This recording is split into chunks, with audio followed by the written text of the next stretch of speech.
right, this weekend, one of rock and roll's most revered bands will unite one last time. Fans of the Grateful Dead are headed to Chicago. The core four surviving members of the group will play the final 3 shows in their 50-year history. Dean Reynolds is outside Soldier Field in Chicago, where one band member is reflecting on the Grateful Dead's place in history. Dean, good morning. Good morning. Well, there'll be more than 70,000 Deadheads here tonight to kick off 3 nights of concerts by the legendary group, which will be performing together for the last time.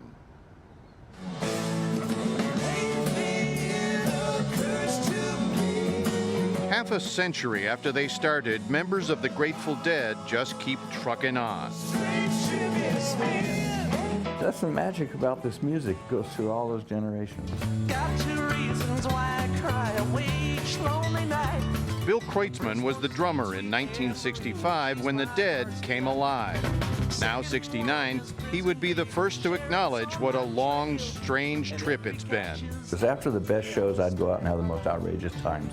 People would ask me, gee, what shows do you remember? I remember the events after the shows. Yeah, 'cause they were extremely outrageous.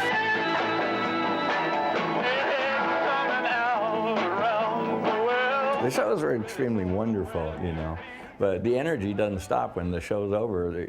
The musicians feel like going out and doing stuff.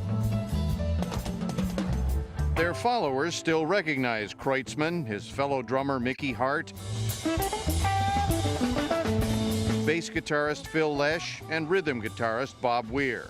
The biggest name in the band died 20 years ago. Jerry Garcia played his last concert in Chicago.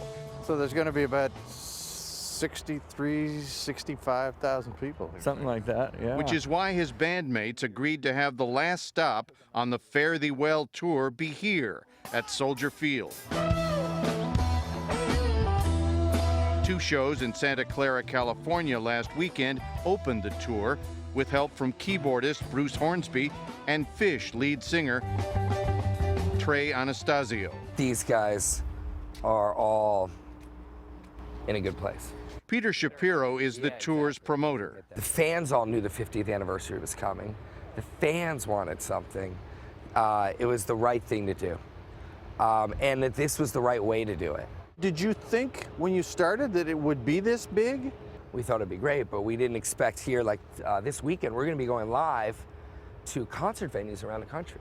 Venues will have 1,500, 2,000 people. When we stopped by, last-minute sound checks were underway on stage amid preparations for a worldwide pay-per-view transmission, satellite radio, and live streaming of the performances.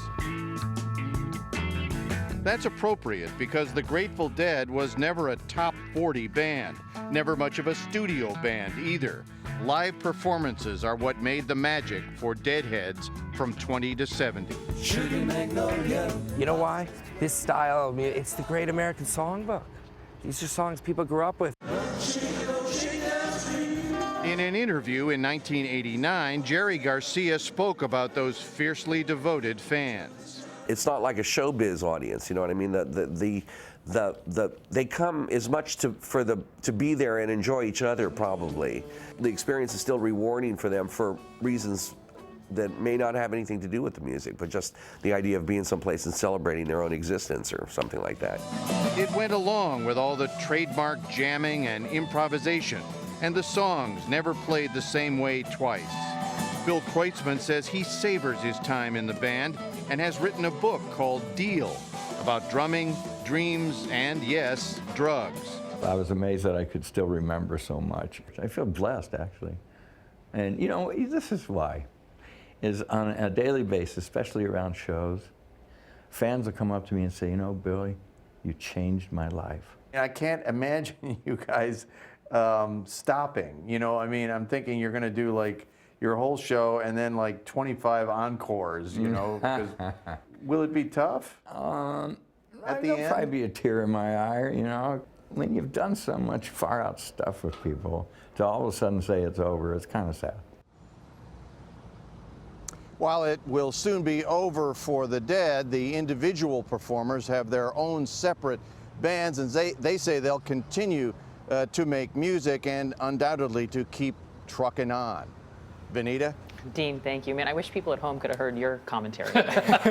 So you are the resident music expert. I want to know, is this a real final concert, or is this like Cher? Supposedly these guys want to go their own way, but you know, when Peter Shapiro hands them the check for the 3-day weekend, you got to believe somebody's go, well, this is awful nice. Maybe we should do a little more of this. Well, tempting once you see the It's awfully numbers. tempting.